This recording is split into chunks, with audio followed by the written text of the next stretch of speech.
everyone, welcome back to my channel. And if you're new here, my name is Mayar. I am also known as the Sweetest, and I make type 1 diabetic education content. And before we start today's video, I just want to say Happy New Year's to everyone around the globe. This is my first video of 2026, and I hope this year I'll be pushing out a lot more content, higher quality content, and a lot more education. So let's get started.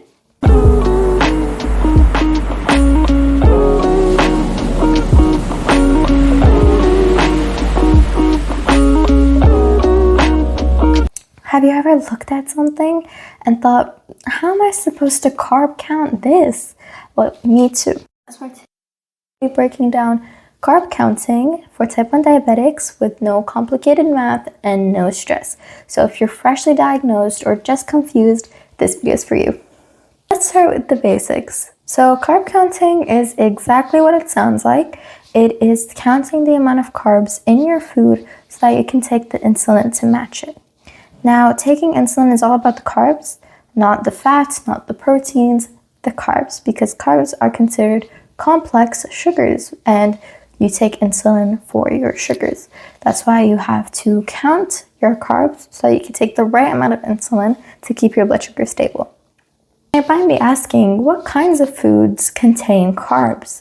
Carbs are usually found in breads, rices and pasta, fruit, milk and yogurt, sweets and snacks, juices, and non-diet soft drinks. Some vegetables can include carbs, but those are usually starchy vegetables, like potatoes, for example. Other times, people do not take insulin for vegetables because they don't contain that many carbs. Now let's talk about packaged foods. This is definitely the easiest place to start while you're counting carbs.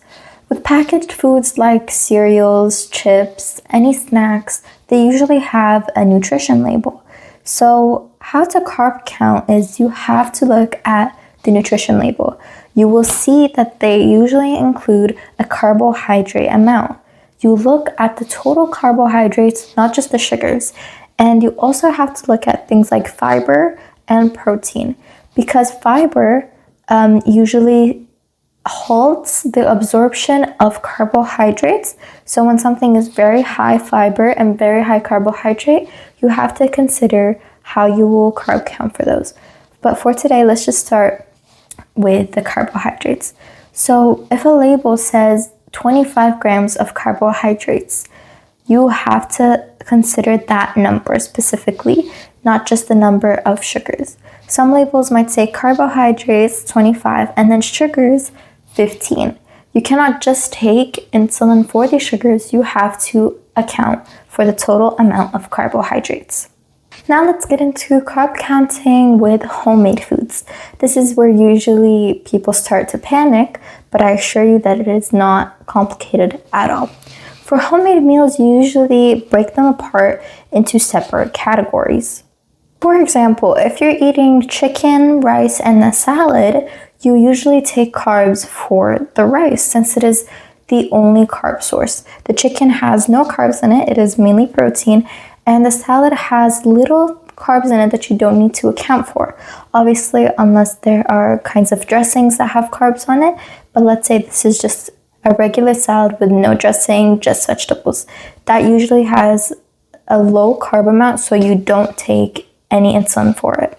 Just a reminder is that you don't need to be perfect with estimating the amount of carbs that is in your homemade meals, but what I recommend as someone who wants to stay in range for as long as possible, like every other type 1 diabetic, I have this really helpful app that's called 𝒂𝒑𝒊𝒄𝒊𝒂𝒕𝒆𝒅, which is actually meant mainly for type 1 diabetics, and it's really good at carb counting.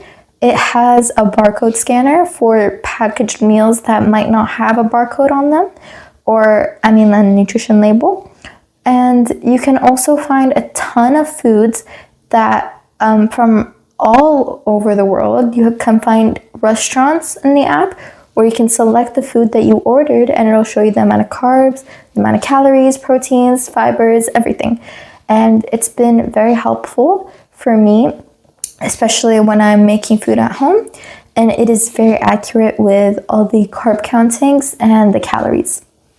Now, when it comes to insulin to carb ratio, that is all depending on you. So follow what your doctor tells you, because this can be different for everyone. For example, an insulin to carb ratio for me is every 10 grams of carbs equals 1 unit of insulin.